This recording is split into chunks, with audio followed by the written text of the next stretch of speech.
right, so my name is Robert Ameling, and I work in the Career Services office here on campus as a career advisor. By raise of hands, how many of you know where the Career Services office is? Oh, a couple of you. That's great. And the rest of you that didn't raise your hands, have you heard of Career Services? No? Okay, well, we have a Career Services office. It's in the basement of the Student Center. And that's probably why some of you have never heard of it, because we're in the basement. Nobody ever goes to the basement. So, but yeah, we're located in the basement, and we can help you with all of your employment needs, either while you're in school or after you've graduated. Essentially, it's my job to help you get a job. Okay? And so we've got this little handout here that you picked up on your way in. It has a list of our services on it. So we do resume reviews, we do practice interviews. We're the ones that put on the career fair every fall and spring semester. The one we had for fall, we had over 120 employers in attendance. They all came looking to recruit Salt Lake Community College students. We also have an online job board, things of that nature. We have workshops that we hold throughout the semester. You can access our workshop schedule on our website. We also have a class called Cooperative Education, where if you're working in a job that's related to your major right now, and you have the opportunity to learn new things, then you can get elective credit towards your major, which is kind of cool. So if you've just got a couple more electives and you're not sure what classes to take and you're already working, come see me. We might be able to get you set up with that class and get you some elective credits. So those are some of our services. Check out our website online. I wasn't able to get the internet working, so I can't show you the website, but it's pretty self-explanatory. From the home page, just go to the very bottom, and there's a category that says Employment, and then Student Employment. And you click on that, and you can find it from there. So, also slcc.edu/career services. Pretty simple. Okay. So, like Whitney said, I'm going to talk to you a little bit about career exploration. I'm going to take a kind of different approach to it than I normally do, and I want to tell you my career exploration story. First, I want to talk to you a little bit about passion. Have I found my passion? And that may be a question you've asked yourselves before. If it's not, you're probably asking yourself that right now. Have I found my passion?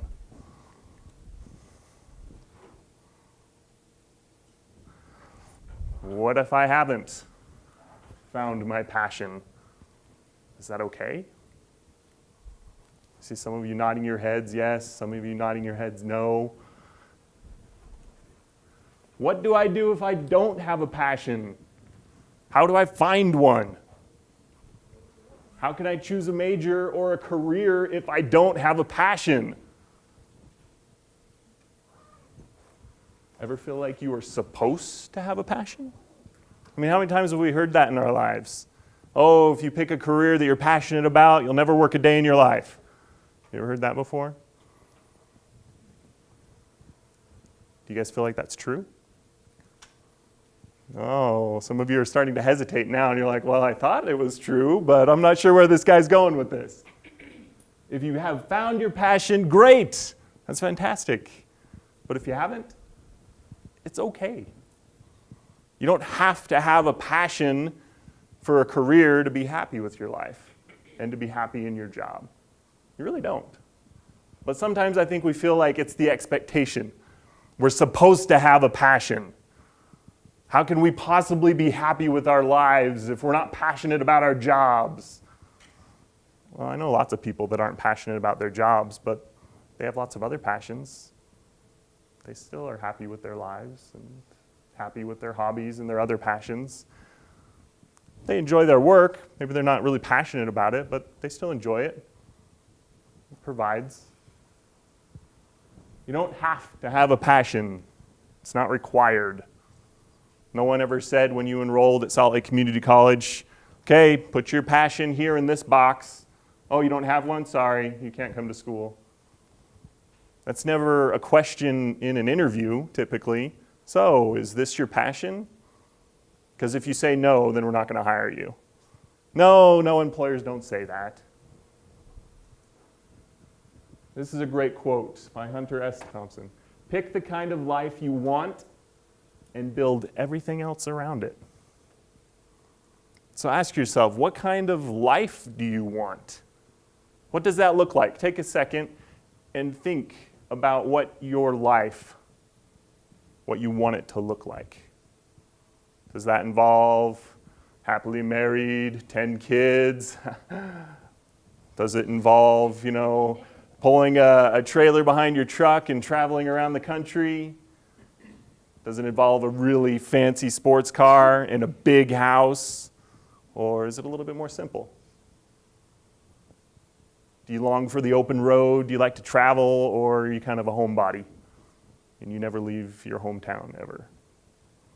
Ask yourself, what kind of life do you want? Do you like to ski? Do you like to snowboard? Do you like sports? What are your likes? What are your dislikes? What passions do you have outside of school and outside of work? Visualize in your mind what you want your life to look like. And then, like Hunter says, build everything else around it. Here's the question. Do we live so we can work? Because we're really passionate about work. We love our jobs. That's the only thing that matters in life. I'm a workaholic. If I didn't have my job, I don't know what I'd do with myself. Or do we work to live? I have this job because it allows me to snowboard every single weekend. I have this job because it helps me rack up frequent flyer miles on my credit card so I can go on trips. I have this job because of the excellent benefits, because I've got a lot of kids and they need health care. Whatever it is, right? So, do you live to work or do you work to live? Think about that for a second. All right, so I want to tell you a little bit about my story. So, when I graduated from high school, my mom, she came into my room and she threw a college catalog on my bed. She's like, pick something. Oh, all right, that's how this works. Okay. So I started thumbing through the catalog, looking at stuff, and the only thing I knew was that I did not want to do anything that required a lot of math. So that narrowed my choices down pretty dramatically, because a lot of things require math. Who knew? But I came across one field in communications, broadcasting. I was like, oh, that looks kind of interesting. Only one math class. Nice. So I became a broadcasting major at college.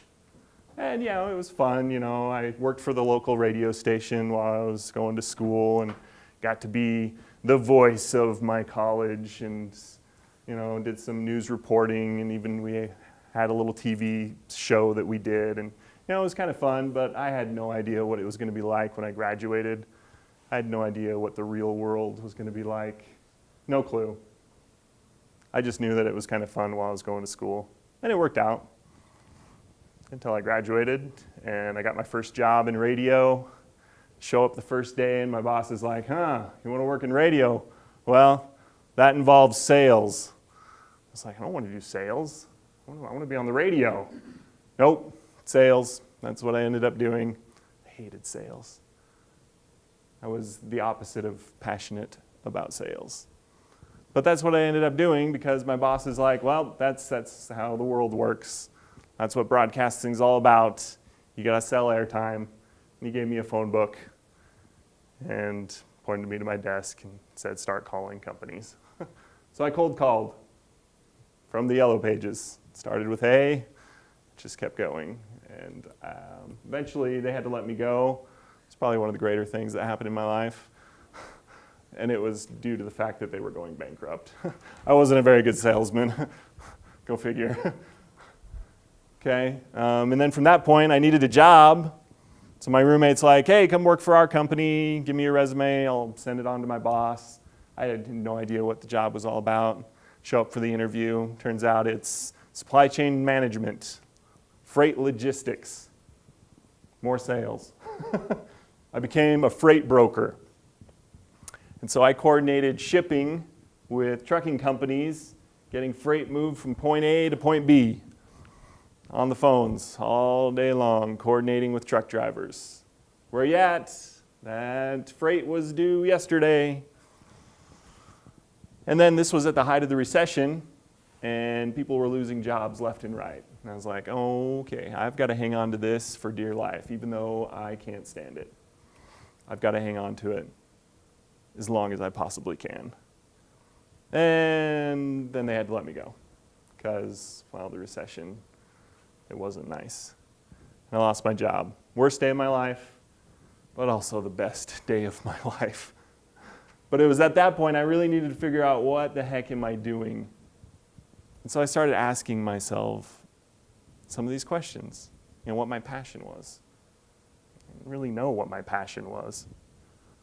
Then I started asking myself, well, what do I like? What do I want my life to look like? What kinds of things do I want in my life? To this point, I was just kind of chugging along, living paycheck to paycheck, not really enjoying my life, just dreading going to work every day. Maybe some of you can relate to that. And so after kind of doing some reflection, which that's a huge part of career exploration, is just coming to find out more about who you are and what your interests are. So once I had kind of done that, I came to the conclusion to get what I want in my life, I needed to go back to school. And so I started looking at different colleges. I decided that I really liked working with people. And a lot of the research I did, and that's another big part of career exploration, is research.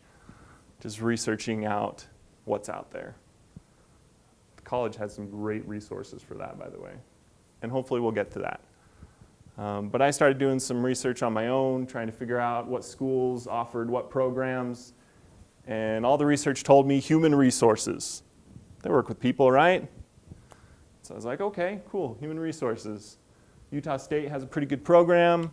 Went to Utah State and enrolled in their master's program for management and human resources. And it was a lot of fun. I realized I loved being in school, which is why, broadcasting in my undergrad was enjoyable. I like being in school. I like learning. And I like being with other people that wanted to learn as well. And so I found that out about myself. And the classes were great. The things I was learning were great. Human resources, a lot of it has to do with staffing and training and things of that nature. And man, I had a lot of great examples of that I could draw upon from past jobs. One class I remember we talked about different leadership styles. Oh man, I had so many examples on bad leaders from some of the jobs I've had. I could relate to everything they were talking about. And then I got an internship. I was so excited. I was like, all right, an internship. I'm finally going to see if human resources is everything I hope that it is. And I got out there in my internship, and it was with a medical manufacturing company. And I was responsible primarily for staffing. So I had to review resumes, thousands of resumes. And we're still kind of in the height of the recession at this point, so there were a lot of people applying for, just the handful of jobs that we had. And so I'd review those resumes and I'd look at them, and man, they were really bad. I saw a lot of really, really bad resumes. And I started fixing them. And my boss, he pulled me into his office and he's like, Robert, just send them a rejection letter and move on to the next candidate. And I was like, but I can't. They're never going to get a job with this resume. And he's like, yeah, that's not what we do, though. He's like, have you ever thought about a career change? And I was like, well, that's the whole reason I went back to school. And he's like, maybe you should think about career services. And I was like, what's that? I had no idea. Here I am in the last year of my master's program, and I had no idea what career services was. So for those of you that didn't know we had one here at Slick, it's okay. I feel you. And he's like, yeah, go check out career services. They help students with resumes. And I was like, oh, that sounds like a good idea. So I went back to Utah State and I got in touch with one of the career advisors in their career services.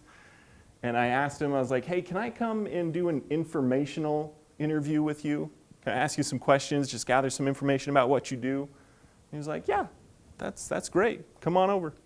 So I went over and I had my list of questions, asked him, what do you do? Why do you like it? What do you not like about it? This is an excellent way of collecting information to decide whether or not something is what you want to do.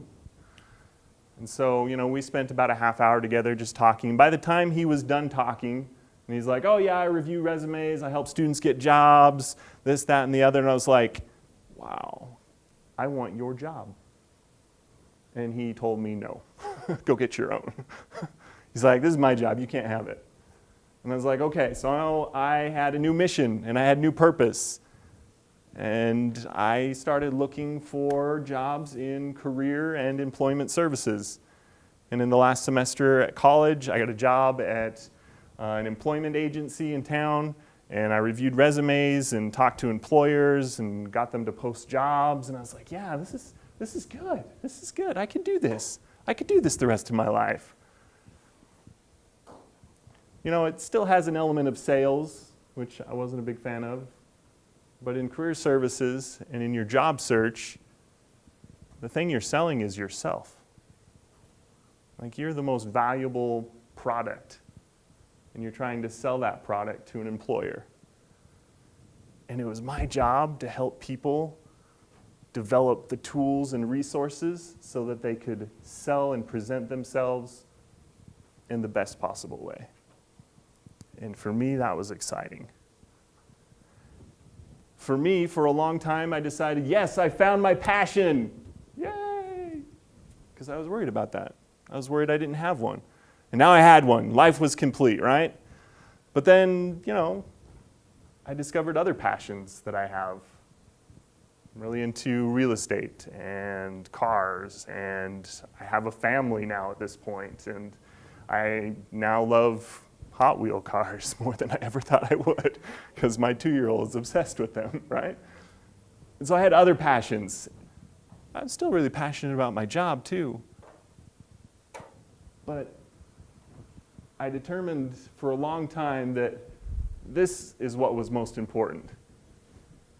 And then once I found that job, I determined that this was most important. And that's kind of when I came to find Salt Lake Community College.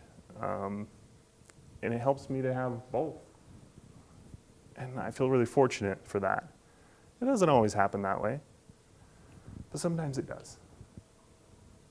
But I look back at my career path, everything that I've done, everything that I've experienced, everything that's led me to this point in my life. I mean, I must have had, 3, 4 major career changes, right? Broadcasting, transportation, logistics, and supply chain management, human resources. Did some marketing and sales in there. I've done a lot of different things. And I think that all of those experiences in my life, I'm so thankful for. And if I had the opportunity to do it differently, I don't think I'd change a thing. Because all those things in my life had led me to this point. And I'm happy with my life. I'm happy with where I'm at. I'm happy with my career and the passion that it's become and the other passions that I have in my life and the opportunity I have to still live my life and not be so tied down to a job that I'm miserable in. Okay, so now that all of that kind of philosophical opening up my heart to you is kind of out of the way, let's talk about some practical applications. Let's talk about some tools and some resources that you can use. Your own career exploration path, it's a very personal one. But there are some tools that are available that can help you along the way. Okay? Let's see, how are we on time? Oh yeah, we're doing good. Okay, so this is on the handout that I gave you. I've also got it up here. So, got 2 columns here. Find out about yourself. That's the first thing I would recommend doing. Okay? Find out about yourself. Ask yourself, what are your strengths? What are your interests? What passions do you currently have? What things do you enjoy right now? Whether it's career, work-related, education-related, doesn't matter, just in general. In fact, I would recommend pull out a blank piece of paper and just start writing every strength and every skill that you can possibly think of that you have. Just make a list. Don't stop until you just can't think of any more. And then once you've gotten to that point, maybe get online and Google strengths and get some ideas. Oh yeah, that's a strength I didn't even know I had. Or ask some people what your strengths are. You know, interview family members or friends or roommates and ask them, what do you think I'm good at? You might be surprised by what they say. You might be really surprised. Your brother may be like, you know what, you were really good at this thing. And you're going to be like, really? I didn't know that. So ask some people that are close to you what you're good at. Okay? All right, so you also want to find out about various career fields. You know, what's even out there? There are so many choices. It's overwhelming. So hopefully with the strengths and the skills and the things that you discovered that you like, you can help you narrow it down a little bit. But do some research. So the college has a tool called Career Coach. You can find that from the homepage. Just type it in the little search, Career Coach, or go to the A to Z index under C for Career Coach. Career Coach is designed to do a couple things. It's designed to help you with career exploration, because you can research all different kinds of careers and what they're all about. But it's also designed to help you do industry research. So it's going to give you some data. It's going to tell you how much those jobs pay. It's going to tell you if those industries are growing or if they're in decline. In other words, are there going to be jobs when you graduate? It's going to tell you what employers look for, what skills they look for. It's going to tell you what employers are hiring the most for those particular fields. It's a very valuable resource to help you in your career exploration path. Also, it has a short little assessment.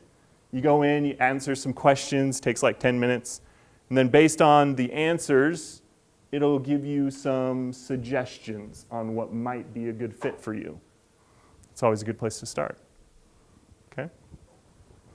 ONET Online, that's kind of like Career Coach, only on a national scale. So Career Coach, the data is very local. It's going to give you wage information and trends based on Utah. ONET nationwide. Also, cool thing about Career Coach, and I've got it down under education, the education and training you'll need, find out how much education you need. Career Coach can tell you what degrees and programs here at Salt Lake Community College can help you get those particular jobs, which is really helpful. Okay? Occupational Outlook Handbook, they used to print this way back in the day, and it was like this thick. And it would list every single job that's available. Every single one. So it's now online, much more handy. Okay, and you can go and you can do research there as well. So find out what education and training you'll need. Okay, so you've got it narrowed down a little bit. You're like thinking, oh yeah, business, that's what I'm going to do. Well, there's a lot to do with business. And how much education do you need to get that career, that dream job in business, right? Do you need an associate's? Do you need to go all the way and get a doctorate, somewhere in the middle? Maybe just some certificates. Find that out. Find out how much education and how much training you'll need. Again, you can use Career Coach to help you decipher that. It'll tell you which programs here at the college can help you get those jobs. Or go and talk to an academic advisor. We've got two for the school of business, right? Lee Martinez and Julie Harris. If you haven't met them, go and meet with them. Okay? They can kind of help you along that track and help you decide, what courses you'll need, how much of it you'll need, those kinds of things. Of course, you can come see me. It's a big part of what I do. Career exploration. Can walk you through that process. Also, find out about the job itself. Okay, so maybe you've narrowed it down to a specific career. Well, you've never worked in that career field. What's it like? Do a little bit more homework. Do some informational interviewing like I did. Identify somebody who has a job that you think would be really, really cool to have. Get in touch with them, set up an interview, ask them questions. Maybe get some recommendations from them. How much schooling did you get? What classes did you take? What kind of recommendations would you make for somebody who's trying to get into this field? Because they've been there. They're doing it right now. So it's a great resource. So networking, this kind of goes hand in hand. Doing those informational interviews is a great way to build your network. They say that on average, usually one resume out of every 6,000 results in a job offer. 1 out of every 12 informational interviews results in a job offer. And it's funny because an informational interview, that's not the whole point. The whole point is just to gather information. But you're building your network. And 80% of jobs are found through networking. How many of you have ever gotten a job because you knew somebody? Yeah. Almost everybody's hand went up. I'd say 80%. Okay, also job shadowing, internships, that cooperative education class I was talking about where you can get credit for working in a job. Internships are a great way to get your foot in the door, to find out if you really like the career. So remember when I told you I was working at that manufacturing company in HR? That was an internship. And I learned then that I didn't like sending people rejection letters. I liked fixing their resumes and telling them, here you go, I fixed it, apply again later. Okay, it taught me a lot about what I wanted in life. And it taught me that human resources wasn't exactly what I wanted. Job shadowing. It's kind of like an internship, only it's usually just for like a day or two. You just go and find somebody that you can shadow and watch and observe for a period of time. People love talking about what they do for a living. They love it. Yeah, or they hate it. Okay, but if you find one of those people that loves talking about it, man, they'll talk your ear off. They'll tell you everything you want to know about it. All right, so once you have kind of narrowed it down, you've decided, you're like, okay, this is what I want to do. This is the job. This is the career path. This is how much education I need. Look for the opportunities. Look for opportunities to build up your resume. A lot of you probably will have never worked in that career before. So you're going to need to add some stuff to your resume. Okay? Again, internships, those are a great way to build your resume. Your coursework. You know, if you're taking classes that are related to what you want to go into, list those classes on your resume. I review over 400 resumes a year here at the college. Any idea how many students actually put their coursework on their resume? 0. I've not seen a single resume that has its coursework listed. And that's usually the first thing I recommend. Oh, you want to go into accounting, but you don't have any accounting experience, but you're getting ready to graduate. How many accounting classes have you taken? Let's list it. You don't have to put the course number necessarily. That's not going to mean a lot to an employer. But if you list all the accounting classes you've taken and you put it under a section on your resume that says relevant coursework, relevant training, that can really help set you apart from the rest of your competition. Okay? Also, you know, look for opportunities to get involved here on campus. There are all sorts of clubs and organizations. Student Life and Leadership, they have a whole list on their website. Probably 50 different clubs that you can join or start your own. Clubs that are related to what you want to go into. And you can put that on your resume under your experience. Club president. How cool is that going to look? It depends on what the club is that you start. It's true. Depends on the club. You want to find clubs that are going to be relevant and related to the career that you're pursuing. All right. Add things of value to your resume. If you really know how to juggle, but you're going into becoming an accountant, probably leave that skill off. It's okay. Add some skills that are more accounting related, right? Okay, again, get some education. Ask yourself, how much are you going to need? Look for an internship. Market yourself. Remember I mentioned we actually are all in sales. and we are the most important product that we're trying to sell. Okay? Build up your job searching materials, resume, cover letter, references, letters of recommendation, work samples. Work samples prove to an employer that you can actually do what you're telling them you can do. And if you have something to show in an interview, oh, you need somebody that can do that? Yeah, I can do that. Let me show you. Here it is. Boom. I'm doing it right here. That employer has a greater chance of remembering you because you had something to show for it. Instead of being, applicant number 4, you become, oh, hey, that's that one applicant that brought in all those work samples in that portfolio. That's how you get remembered, right? All right, create an online presence. More and more employers are going to Google to find out about you. When was the last time you Googled your name? What showed up? What was the first hit? Was it your mugshot? We don't want that to be the first thing that shows up, right? So what we need to do is we need to flood the internet with positive information about yourself. LinkedIn, creating a career e-portfolio. Not just the one that you used for school, but convert that into something that you can use to find a job. And if you can do that, those are going to become the first couple of hits on a Google search. And that mugshot's slowly going to get kicked down to page 2. And let's be honest, who goes to page 2 of a Google search? Usually you hit one of the first, couple links, right? Yeah, you're nodding your head. You know what I'm talking about. All right, so build up your professional network, join clubs, organizations, informational interviews, reach out, contribute, be positive on social media. Yeah, so I have a question. Sure.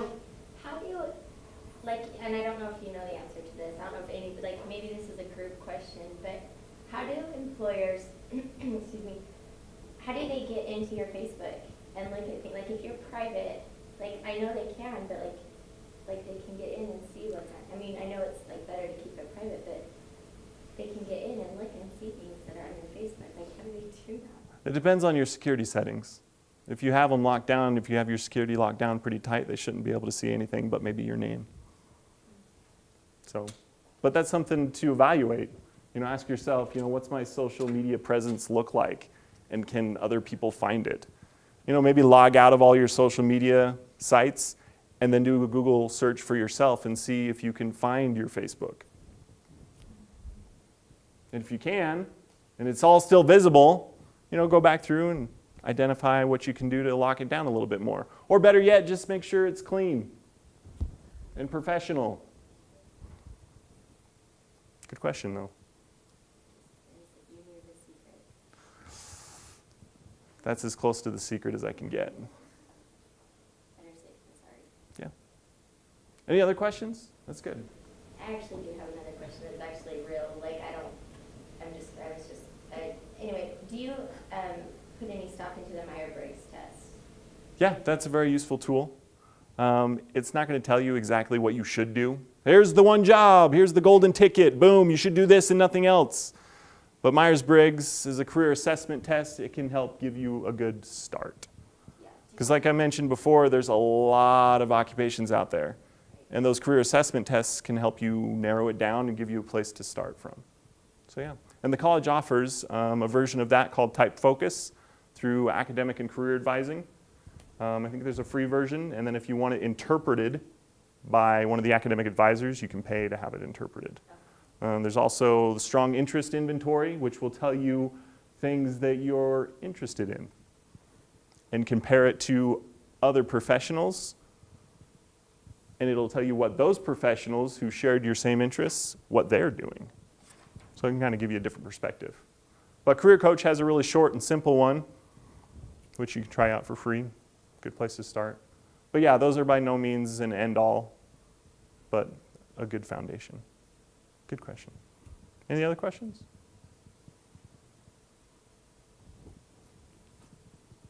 Okay. Okay. Well, thanks for coming, Robert. We appreciate it. Yeah, no problem.